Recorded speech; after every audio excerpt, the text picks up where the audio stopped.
welcome everybody. Good morning. Good morning. I'm going to play As the Deer. You've heard it before. This is from Songs of the Old Testament. And it was written in 1984, so it's a fairly modern song. I heard it for the first time when I went to the Baptist church for Brett Paris's first sermon after he left Ollie and went to preach at the Baptist church.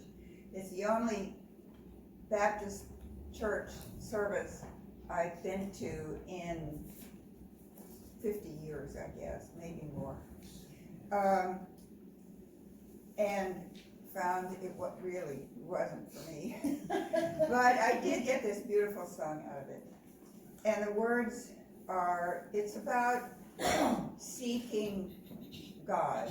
It's about the soul seeking God. And it's, as the deer pants for streams of water, so my soul longs for God.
We're all on a journey together to the center of the universe. Look deep into yourself, into another. It is to a center which is everywhere that is the holy journey. First, you need only look. Notice and honor the radiance of everything about you. Play in this universe. Tend all these shining things around you. The smallest plant, the creatures and objects in your care. Be gentle and nurture. Listen. As we experience and accept all that we really are, we grow in care.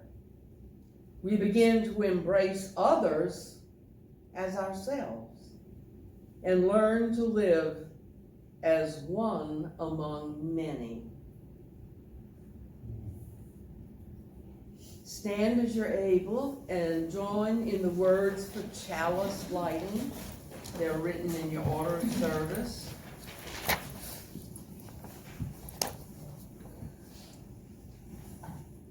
As we light this chalice, we receive fragments of holiness, glimpses of eternity, bright of insight.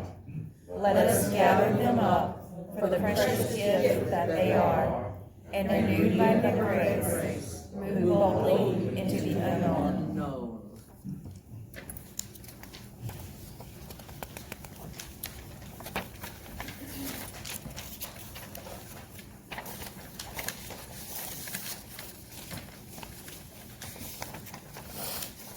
We don't sing, I must give it on something, it's the hymn, is the hymn next? Yes. We don't sing this very often, Deanne likes to sing it, so we're not, very familiar with it. So I'm gonna play it through one time, I'm gonna attempt to play it through one time, and we'll go from there.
And in unison we say the words of affirmation. Love is the doctrine of this church. The quest of truth is its sacrament, and service is its prayer. To dwell together in peace, to seek knowledge and freedom, to serve human needs, to the end that all souls shall grow into harmony with the divine. Thus do we covenant with each other and with God. This is a time in our service where we can light candles of joys, concerns, or sorrows. You can come forward and light a candle, or you can share from where you're seated.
I apologize, I had on the wrong glasses. It was beautiful.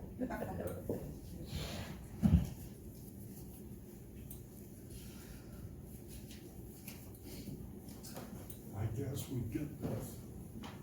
I'm gonna get it.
If you turn in the back of your hymn books to number 437,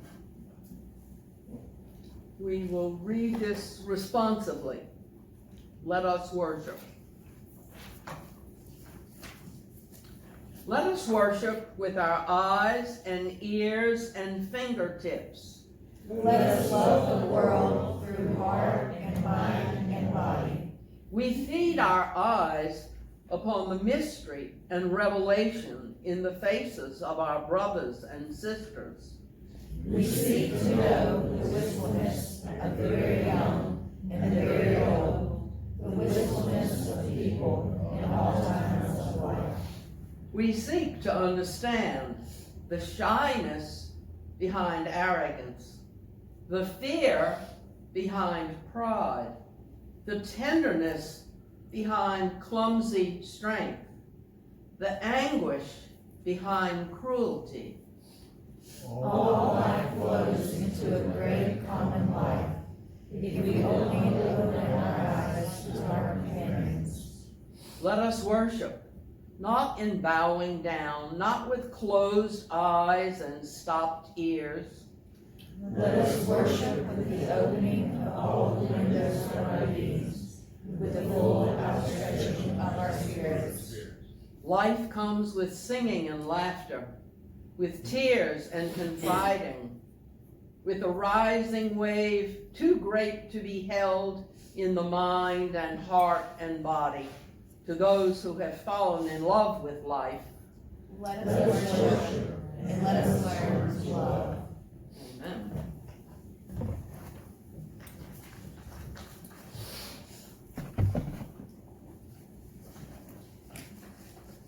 We gather in this place on this day, the 40th day of the new year, this new decade.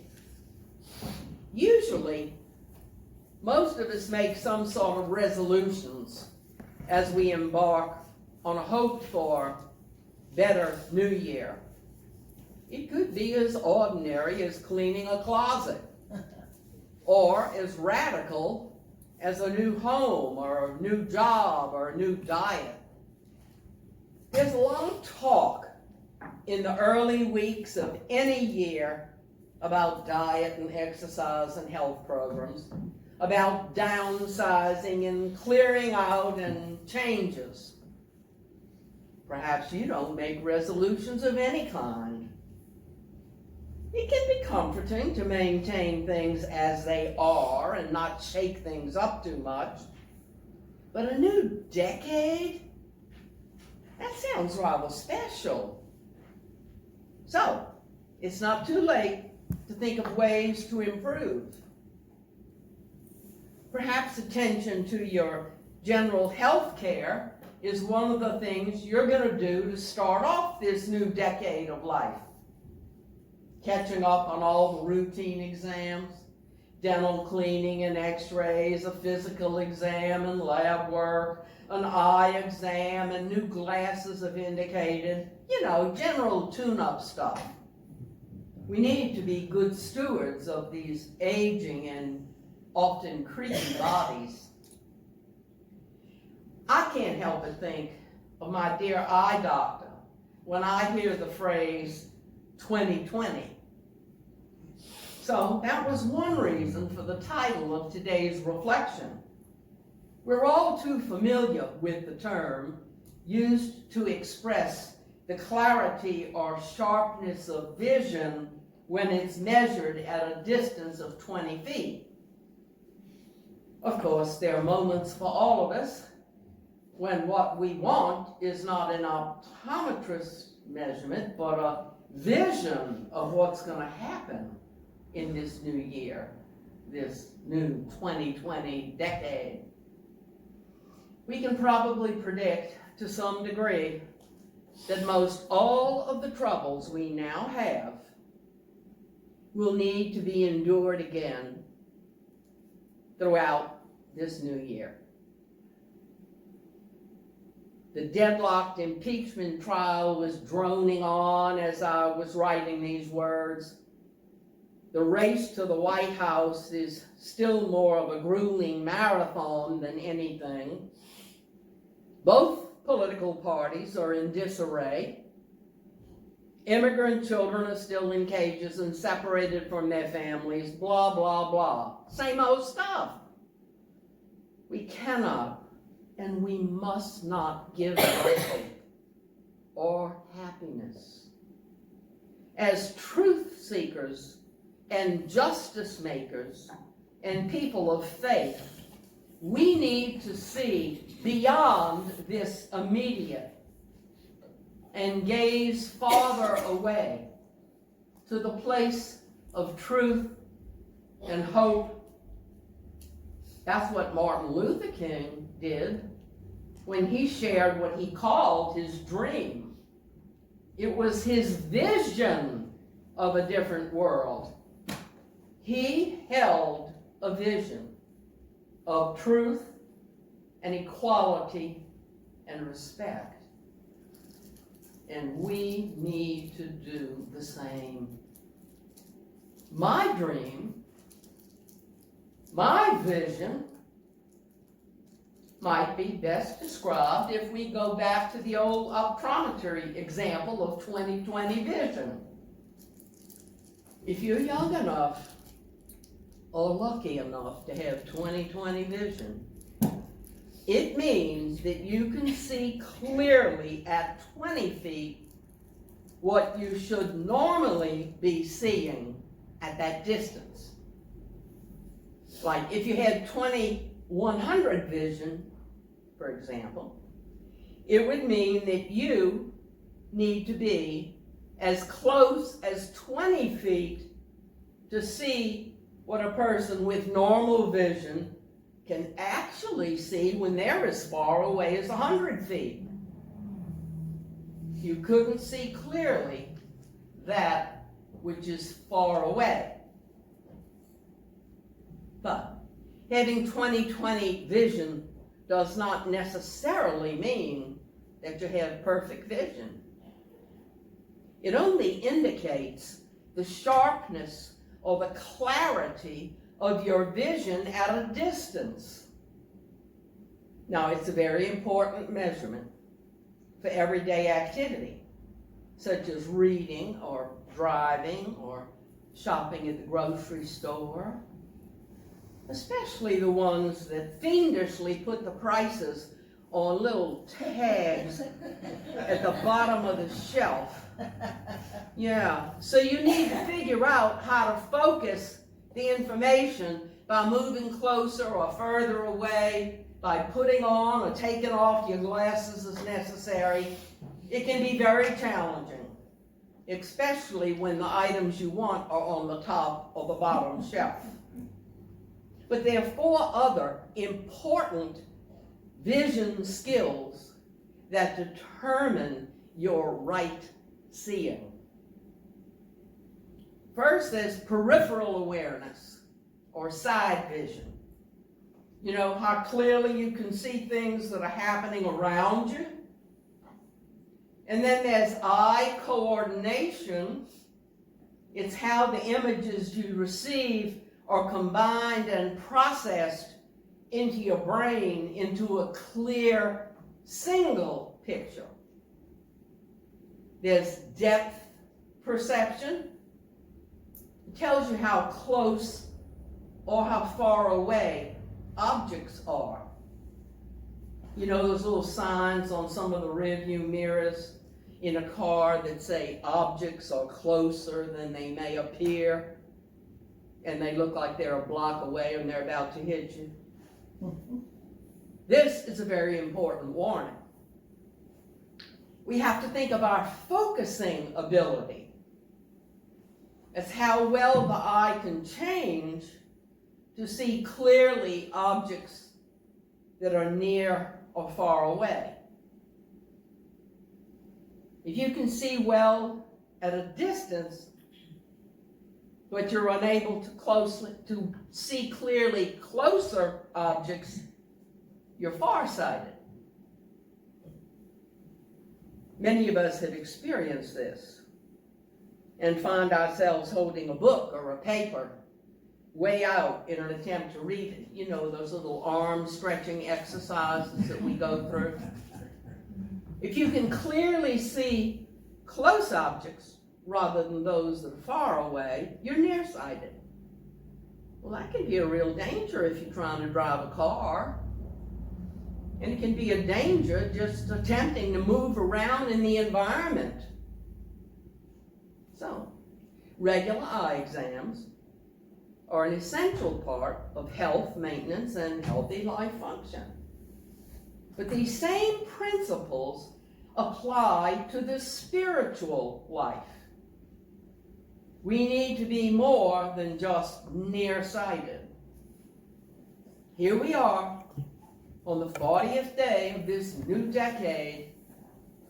Here we are, mightily challenged to see clearly all that is around us and before us as we continue the journey into and eventually through this year. So it seems fitting to consider how our vision, not just the working of our physical eyes, but more importantly, the vision of and the way we focus on our spiritual and emotional awareness. Well, we can rejoice because we did survive 2019. It was no small feat when you consider the slings and arrows of the outrageous fortunes that dominated most of the political and social scene. The place in which we gather today has indeed been a sanctuary from the daily hurts and horrors. And there's much to celebrate that we came through this past year, and we have this community of faith to provide support and encouragement as we move ahead. You know, we hear prophets of doom on a daily basis, calling for us to abandon hope and wallow in despair. We struggle with the big questions. What direction will our country take in the presidential election? What do we want? Is a fair election even going to be possible with so many voters' rights being threatened? Will apathy continue to keep people away from the polls? We're in the midst of political turmoil. There are ongoing issues of climate change. We have environmental degradation. We need to renew our immigration policies. Lord knows we need prison and justice reform. There's homelessness, poverty, hunger.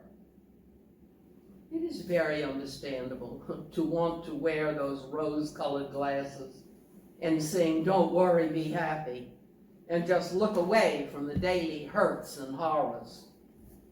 But as people of faith and purpose, we're called to a different way of seeing. We are called to have correct focus as we look through our spiritual glasses, sometimes using a magnifying glass and sometimes using binoculars as we focus on the near and the far and maintain clarity. No, I'm not recommending rose-colored glasses in an unrealistic denial of the issues that confront us. But I hope we can think together of ways we might develop the right seeing that will enable us to maintain equilibrium and joy. 2020 vision is one of sharpness and clarity. So I begin by affirming that this earthly realm is not the sum total of our life. It's a phase of our life. But we are, in essence, spiritual beings that are having these human experiences, and this too shall pass. One day, just as we will pass on. So each and every day, I use affirmations as prayers. I affirm that the goodness, which I call God, was the first word and will be the ultimate word. All of this life experience will one day be gathered into the goodness of divine creative energy. As a universalist, I believe that this will be the truth for anyone who seeks it, regardless of the path. We can be of good cheer because this world will indeed be overcome, as has been promised. We need peripheral awareness. Folks, we got to pay attention to what's happening around us so that we're not blindsided and attacked. One of the tasks of the spiritual warrior is to be informed, to be attentive to the social forces that surround us. We can be self-protective and proactive rather than just reactive if we see clearly what is going on around us. We need to sharpen our skills of discernment and become more aware of possible challenges from the right or the left or the center. And yes, this translates into the right and the left and the center politically. Everything needs to be clearly examined, not judged, but seen and understood. We need eye coordination. Now, this may require a quiet, long, unhurried gaze at a situation as we wait for the images to fuse into one clear picture. That's the role of prayer and meditation and introspection. It also requires that we wait for the clear picture to manifest before we determine what it should be or will be. We have to sit in silence and release preconceived ideas as we wait for a clear picture to come to us, asking for the guidance of spirit as we wait on clear images. Said we needed depth perception. So try to develop those skills of discernment. Figure out if a problem is immediate or further away. You know, this can help in setting priorities and challenging your energy. It's safe to say that there are problems or issues confronting each of us each and every day in this school called being human. But nothing is gained, nothing, if we scatter our energy and resources all over the place. We have to determine if issues are near or farther away so that we can remain balanced and centered. We're being asked to set priorities. We need focusing ability. You know, when we look at any problem confronting us, it can be helpful to calmly and quietly gaze at the immediate situation and acknowledge that there is also another dimension beyond the one we usually see.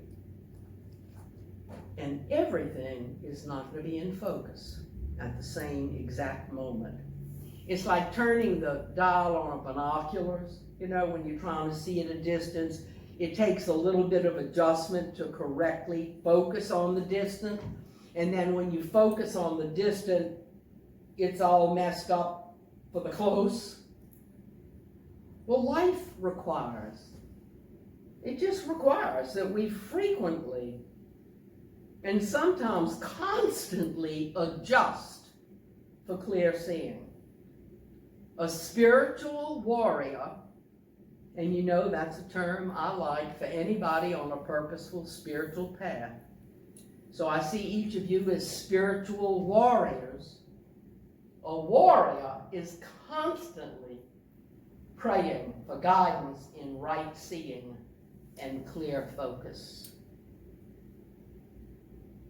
The year 2020 can remind us every time we read it or say it or write it to do the prayers and meditations, to be attentive to our surroundings, to discern what is immediate and distant, to wait for focus and clarity.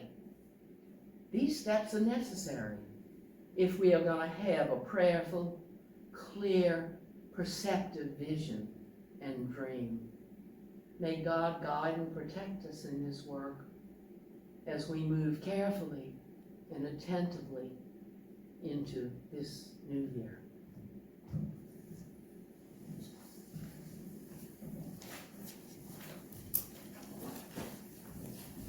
We have a closing song, number 20. Speaking of 20.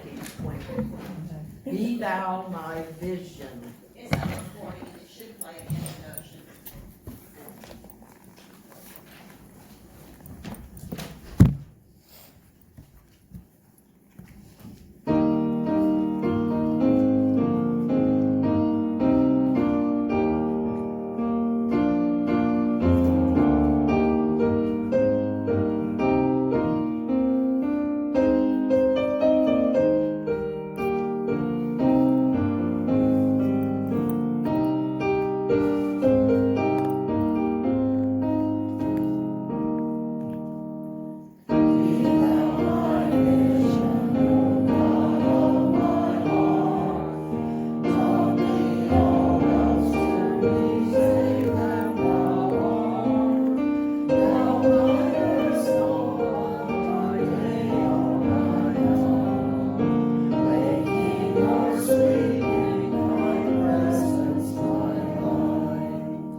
We extinguish this flame but not the light of truth, the warmth of community, or the fire of commitment.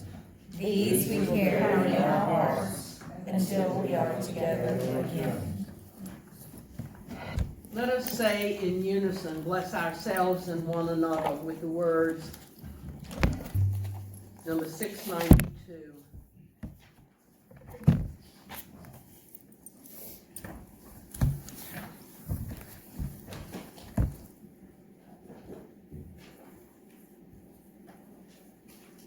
If Here you have found freedom, take it with you into the world.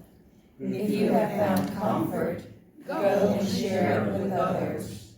If you have dreams, help one another, that they may come true. If you have known love, give some back to a bruised and hurting world. Go in peace.